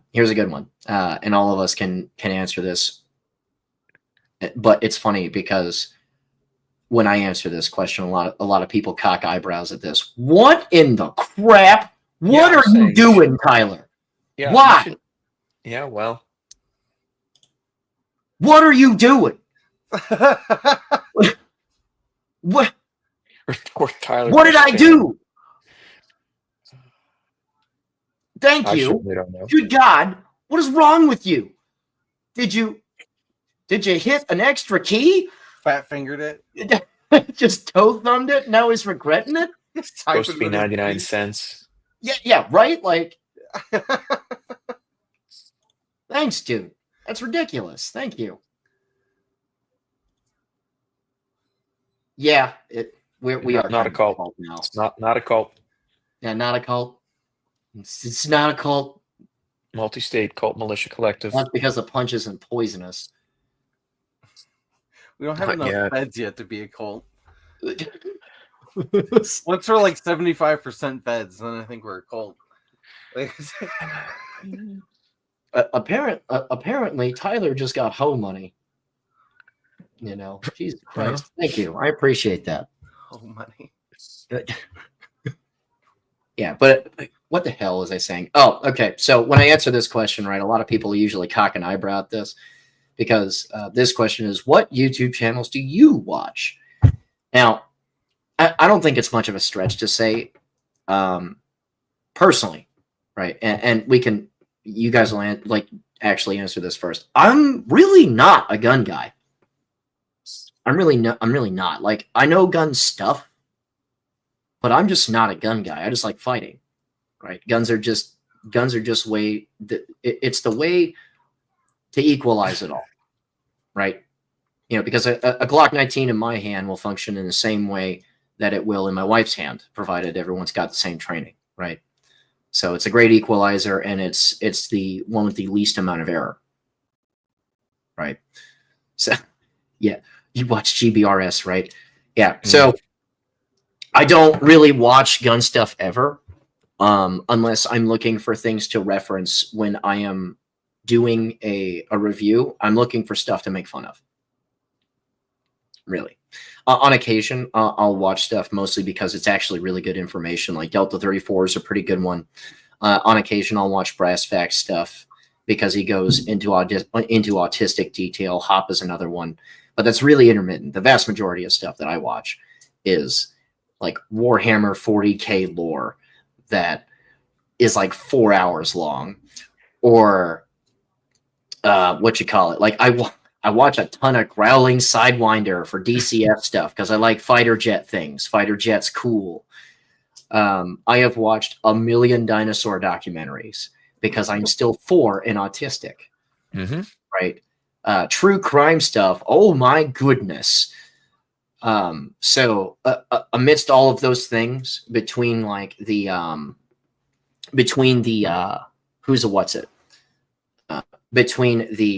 the button camera beep beeps and mentions of the Imperium or the Emperor, or mentions of the real Dilophosaurus and how it's nothing like the Jurassic Park counterpart, right? My wife is 1,000% over the fact that I exist, and she's also 1,000% convinced that if it weren't for the physical proof of my son walking around, then I'm just a virgin, right? That just swindled her because I had abs, right? That's about it. Right? So Chris, I have to share something. You don't actually know this, and I hope Ashley doesn't get mad at me for it. So you are such a nerd that one of the things we had originally thought about doing at your wedding, and in fact, she had me do a secret project to make a playlist. And so the opening was going to be a sort of standard, her entry music, kind of the standard, wedding song. It was then going to transition into the Jurassic Park theme. Oh, that's awesome! I have a beautiful rendition of it. And then when you came out, we actually had a classical quartet doing the Power Rangers theme. So it was a great playlist. I'll use it on the wedding photos later, I promise. I'm mad this didn't happen. But what I'm also mad about is that I got "thank you for your service" at my You wedding. did. It's the I did best thing I've ever seen. all this emotional junk for my vows, and she opens with "thank you for your service," and So good. It was my so whole good. side erupts in laughter, and they resist the urge to point and use gamer words at me. Mhm. Because that's the first thought that I had, where I'm just sitting here just, wow, it's all right. It was a good time. Cool. So. But no, that makes perfect sense. I mean, the Jurassic Park theme. Why didn't this happen? I actually know why this happened. It was raining so friggin' loudly that we found a one hole in the rain to do the ceremony. Yep. Like I'm saying in front of very, very religious side of her family that says, just F it, let's take a stab at it, when it got a little bit quieter and people are cocking eyebrows at me. Yep. But anyhow. I saw this VP9 question a bunch of times. Yeah. Have you had any in classes? Yeah, had a few. Because it's HK and everything is super expensive about them, they're few and far between. They're fine. Yeah, they're fine. I'm sure they work. Yeah, single action strikers, by their very nature, are a little less safe. And I know a lot of people that swear by them are about to shoot me. They are a little bit less safe. Relax. I'm not saying they're unsafe. They're not 320s, for Christ's sake.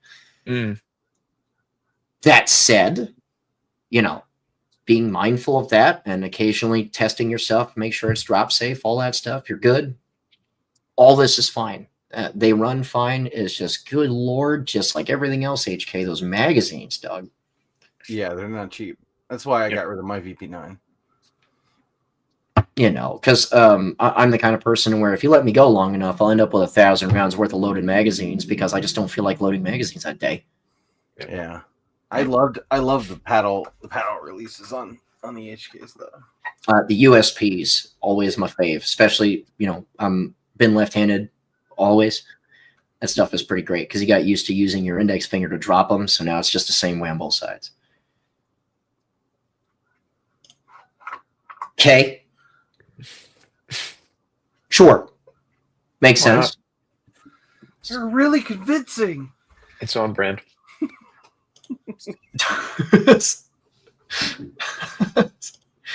Did I miss any so far? No. No, but did you finish your list of nerd channels that you watch?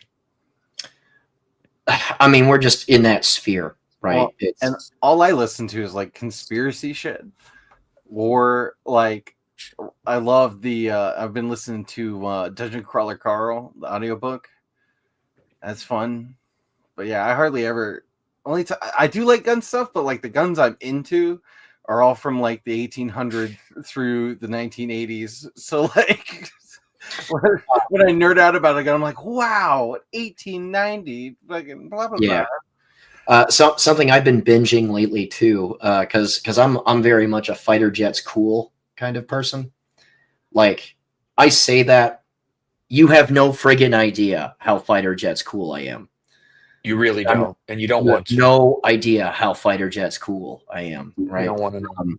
There is also, and I believe it's primarily because he's new, a criminally undernumbered channel, Captain Silarax. All of that sounds twin turbo autistic because it is. He does a lot of fighter jet stuff too, and I've been binging his entire channel as of the last 72. Very, very good stuff. Because a lot of the stuff that you see that's fighter jet cool is very AI driven, and it's terrible. This is not. This is a person doing this whole thing, throwing some real insight in there. You can tell he's not a from military service type guy. That's fine though, because he's actually wanting to find the real information, looks into development history of that sort of stuff. So, if I believe he just released a video on the Eurofighter Typhoon, right? Great video, right? There's one on the F-22 Raptor, F-15 Eagle, things like that. I don't know where Evan just went. He disappeared. He disappeared. Maybe he'll be back. We'll find out. Yeah, the glow in the darks. They got him. So It's possible. I'm sure that he'll end up back on the thing. Yeah, I mean, I used to really watch a lot of GunTube content, lots and lots of channels, and then I edited for you for a year, and that made me sort of hate everything about most other videos, most other channels. I will say, I watch Brass Facts and Hop. I think they do, some pretty good and entertaining and very autistic content. Um, I like Brett over at Nightwood Guns. I think he does some pretty decent reviews, and he's sort of playing around with 2011s, which I will never really get into. So it's fun to watch somebody else spend money on that. And I will say, just in terms of pure editing goodness, Nick Jones over at Dirty Civilian is the best editor on YouTube right now. He has produced some fantastic content for those guys. The stuff is slick and great. And Ginger editors have to sort of stick together. So, but I love what he does with their content over there. So, but other than that, I just don't watch anything anymore. Yeah. And the primary reason for just me not watching gun stuff is kind of like why I don't get into like super duper tactical video games. Right. Yeah. This is my day job. I'm probably not playing Ready or Not.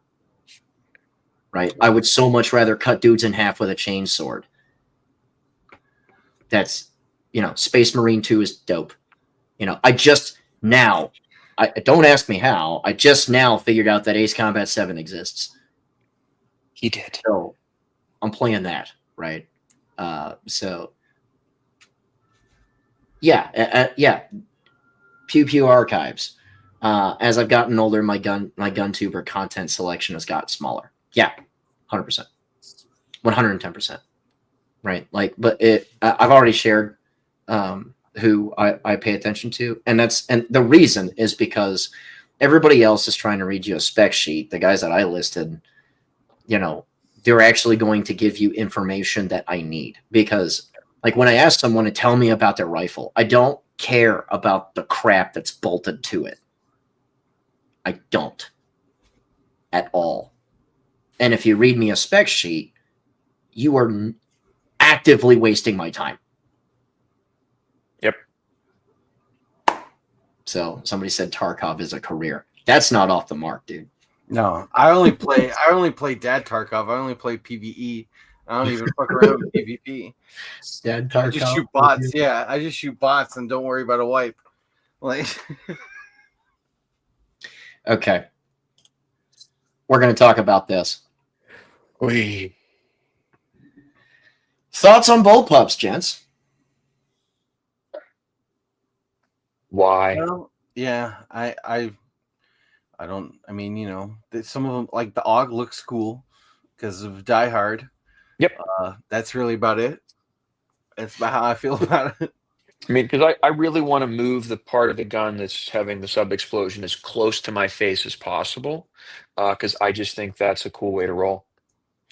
So I'm actively back and forth on this all the time, because half of me is exactly what you just said, where the number one question I ask when a bullpup gets brought up in my mind is why.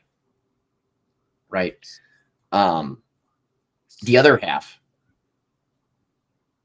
I understand the value of compressing things and maintaining performance. I also understand that is a very specific requirement and is a very specific purpose and is extremely inflexible. So with that in mind, right, dehorning as much as possible comes to mind for me, right? Because if you're going to bullpup stuff, actively understanding that like a 12 or a 14 or a 16-inch barrel, yeah, that's smaller than a Mark 18 Mod 0. Cool. Without Mark 18 Mod 0 problems. Also cool.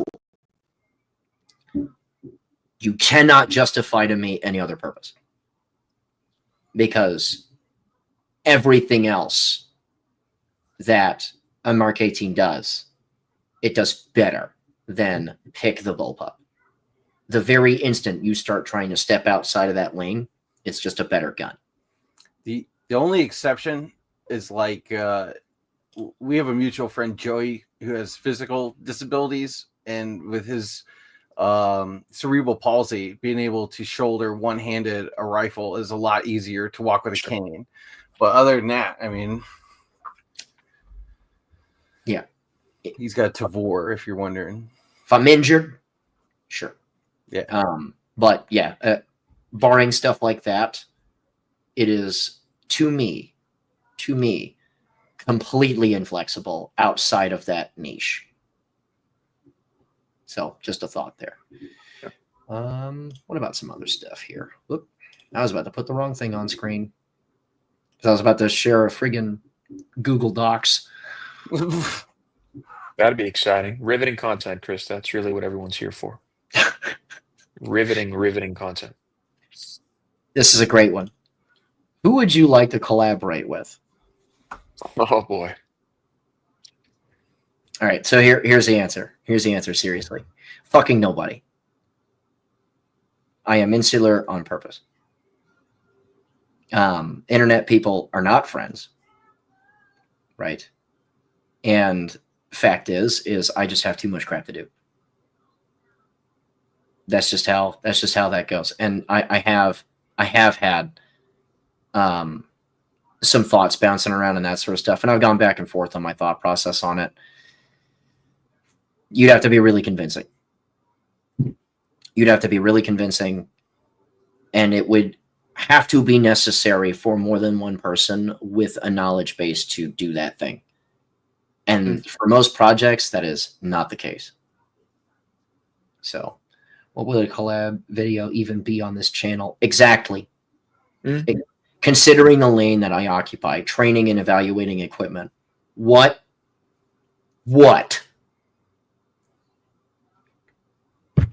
Right. Yeah. So, I mean, the idea of collaborating with a drunk Matt Pranka I mean, that sounds pretty good. I think you could get some content out of that. yeah, I review this new thingamabob while Assfats watches from the cuck chair ass video. Yeah, exactly. Right. Like, here that guy is over there. He's certainly over there. Right. Like, it doesn't make any sense to me. All right. See you later. Yeah. You know, and then he starts talking, and then you just pull the Office clip where it's like, I know more than you. Like, it's fair. I think you could have some interesting guests on your live stream, like particularly if you were just looking at other content and making fun of it. Like someone going to comment about Steger. I think you and Ben Steger would be hilarious. I'd watch that all day. Well, but it's only if you're there to like roast people, right? Like that's what else? Fine. What else could you possibly do, right? Like, that is a perfectly good collaboration opportunity. Let's talk about Detroit survival training or whatever the crap that is. Right? Let's just sit there and roast them for like 4 hours, and then pull them into the call and sit there and be like, "What training do you do at the house?" I would love to know. And then you just sit there and pretend to be really impressed while he sits there and talks like this the whole time. Right? Like, no, it's done. Get him going. Just get him going. Yeah, just really get him going, and bring up some God stuff and see how long he goes. Yeah, Detroit Urban Survival Training. Thank you very much. Right? We need perfect on the stream. Yeah. My lane is training and evaluating equipment. That's what it is. The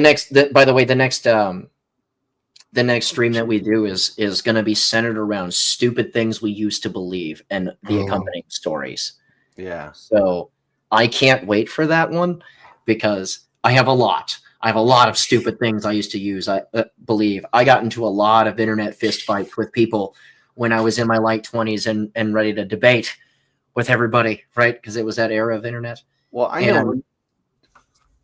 Yeah, and I sucked, and I got made fun of a lot for very good reasons. So we'll talk about that. I was going to say, what got me thinking about it was your M9 video, the new one, because I was right there with you. As an armor, I hated the M9, but it wasn't really the M9's fault. Nope.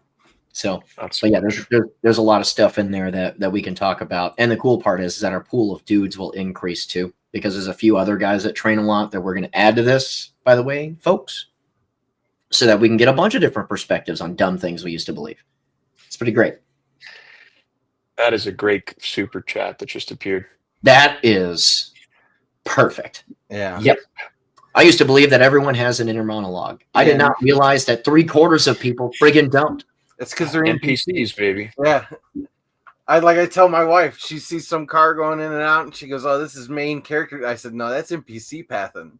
That's doesn't know what they're doing." That guy has all in a simulation. Nothing happening in there. Where, you know, if you ask him to visualize an apple that's rotating in the sun on a center table, and now imagine a little fibers on the skin, that dude cannot do that. That's just ones and zeros in front of his face. He's not programmed to handle that input. Exactly. Right. So yeah, Bob Smith is right. Yeah. Like, how do you not have one? It's crazy. Because you aren't a real person. You're an NPC in the simulation. That's right. It's possible to not have one when you biologically are programmed like a garden salad. And turns out lots of people are that way. And I have learned in general that that is most often the case. Most often the case. You know, just like how, like in military circles and stuff, like the vast majority of people that you meet in military circles have no independent thought. No independent thought. And most of the people that are like in charge of fools have no right to be in charge of fools. No. You know, especially the guys that say friggin' hooah too much. We had a drill in AIT that hated hooah, so we'd put Black Hawk Down on every weekend in the day room when she was there on duty. Just pop that movie on. Who put this damn movie on? All this hooahs. Yeah. I made a sergeant major really angry at me once because before our little cantonment area, I put a sign up that says hooah free zone. He was very upset with me. You know, that was really fun. So couple, and what's funny is that I've mentioned this. Well, I've talked about different aspects of this a whole bunch. Favorite video you've ever made? Yeah. The favorite video that I ever made was in conjunction with you, Nick, and it was never watched. We did like an old-timey intro for this too. It was for the M1 Garand, and it was for zeroing the thing. Yep. The whole process. Great video. Right. And not just like the click the rear sight to make it work kind of stuff either. It's all the checks for it, making sure everything's tight, blah, blah, blah. I think it's the best of its kind. Nobody watched that video. Multi-camera setup, switching between camera angles, decent audio, beautiful picture quality because we had like actual professional gear because you were up here in PA for a couple of days. Fantastic video. The intro to this could have been yoked straight as far as like the overall theme and the music and stuff could have been yoked straight out of Band of Brothers. Oh yeah, it was some of my best work. Yeah, and nobody watched that friggin' video. Like its first week, it got like 900 views or something. Oh no! Oh yeah, it was so bad. It was so bad. It's a shame because also one best of its class in terms of explaining the process of zeroing the Garand. I believe it's the best video in the world at that subject. But also that gun, which is mine, has no business shooting as well as it does. Like stupidly accurate. Sub 2 minute gun. Yeah, with like a ton World of War II loads, dude. Yeah. Yeah. Oh yeah. Like I said, I like it better than the M14. Bizzle, I don't got to repost nothing. It's in the back catalog. It's there, man. Go check it out. It's beautiful. Love that video. But yeah, dude. I got to look it up. Yeah, so that's two more of these frequently asked guys. Okay, so couple of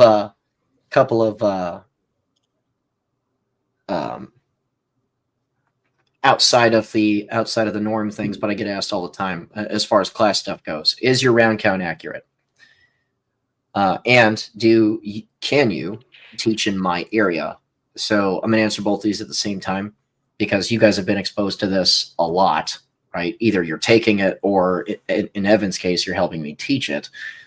One, I travel all over, basically exclusively, because staying in one centralized spot, even if, because we're getting ready to scout for like land and that sort of stuff. But even if I have my own spot, I'm still going to go other places, right? Because not everybody can go everywhere. And as far as the private class stuff is concerned, I do that too, right? So I gotta go someplace for that. So I'm gonna go teach in your area. I hate this question so much. We'll talk about that super chat here in just a second. The other one, I actually have to freaking reread this now because it screwed my brain up. Good question. Yeah. And is the round count accurate? So on the website, for a 3-day set, right? Let's say that it's pistol. It asks for 2,100, right? 700 rounds a day. For the rifle, it asks for 2,100 and 300 a pistol, right? So 2,100 rifle, 300 pistol. That is absolutely accurate. It is absolutely accurate. I recognize it's a bunch of bullets and that sort of stuff. But the way that I've mathed things out over time, it is absolutely accurate. And the vast majority of the time, especially in our weapons manipulation classes, we make sure you get the reps. Like, we make sure you get the reps because I don't care who says what, dude. I could have the greatest explanation of things of all time. You're not getting it done without the reps. So most of the time, we're right at 2,000 and change. Like, you're wondering by the end if you're going to make it, kind of stuff. But typically speaking, I know what you've got. And so we go from there. But yeah, round count is absolutely accurate. You take that round count seriously. Okay. Because I have had to hand bullets to folks because they did not take that round count seriously. Yeah, the each class is broken, like each drill is broken down by the round. Like, we add it all up. Yep. And that's when I was doing it the hard way. Now I'm just tracking empty hulls on the ground and stuff too, right? Where you should be by X and Y. And I'm also constantly monitoring where you're at. Like, I'm like, hey, you that brought the exact round count of the class, where you at right now? Hey, you, just in case that guy shoots extra, you know, and I make sure that my math is accurate the whole time. Right. So easy. Right. And typically I'm running 3-day sets. So that math works out to about 700 rounds a day. And in some cases it's more per day. Just depends on what we're doing. But that round count is absolutely accurate. 110%. So take that seriously if you go sign up for something. All right. Now I got to answer this friggin' question.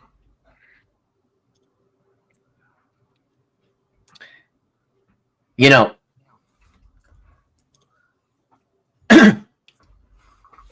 before a corporation called Disney came along, I could make an argument for Star Wars. I could. Right? I can make an argument for Star Wars. I could. Now I just can't. I really just can't. It's butt. It really is. Star Wars is ass because it's just ass. I'm thinking about looking for some spots in Florida. Relax. You know, but point is though, is that, like, you know, Warhammer has just, it's stuck to its fan base. You know, there are some times where, like, they'd start to weave a little bit out of bounds and their whole fan base would be like, stop immediately. And then they do. Crazy concept. And now they're just making money hand over fist. So, that teaches people some things. And it should, you know, like, you made money a particular way. Why would you friggin' stray from that, moron? So that is what it is. But that said, just trying to clean up the last little bits here. I'm with Pew Pew on that. I do like. Yeah, it's true. Rogue One.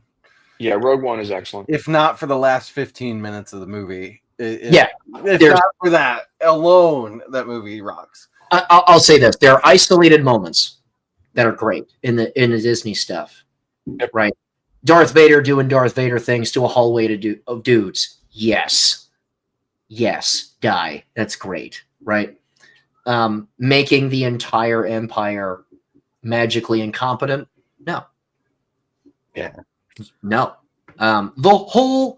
The entire Empire Strikes Back is the rebellion getting its whole ass handed to it all day long.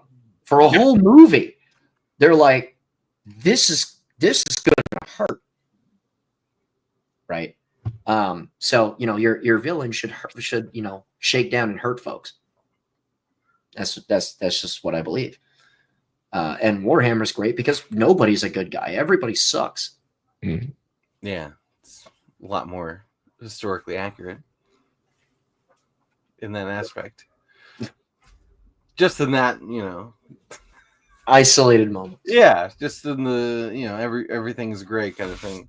Yeah, but I think this is good. This is pretty good for a test stream. We're right at 2 hours here, so I think right now is a pretty good time to wrap it up because we got all the frequently asked stuff and we got all of our super chats and that sort of stuff as we went. So I would like to say thanks to everybody that showed up to this. I was not expecting to have 100 viewers, honestly. Got 105 right now. Yeah, I literally do not stream ever. Like I don't stream. But it was great for us to come out. And this is just us shit posting and doing a little bit of a Q&A. We're going to plan out a proper show for this going forward because the next one is us talking about a whole lot of dumb things that we used to believe, and we're going to make a lot of jokes. We're gonna make a lot of jokes because the idea is to get myself and 4 other dudes in here, all guys that train, all guys that have learned a lot of stuff. And we're going to talk about all of our mistakes and things like that, right? Moments in time where we were just kind of staring at the sky, like, why do I make these choices? Why are things this way? So, if you guys want to, go ahead and come out to that. And I really hope that you guys enjoyed yourselves tonight because I tried for the 2 hours I gave these guys prep time for, because this was decided on a whim, and I appreciate you guys for coming out. Oh man, I appreciate you having us. Yeah, sure thing. So hopefully we can make this a once a month kind of deal, but I appreciate everybody for doing everything that they did here. And so with that said, I'm going to go ahead and knock off the stream. You guys have a good time. Later. Cheers. Later.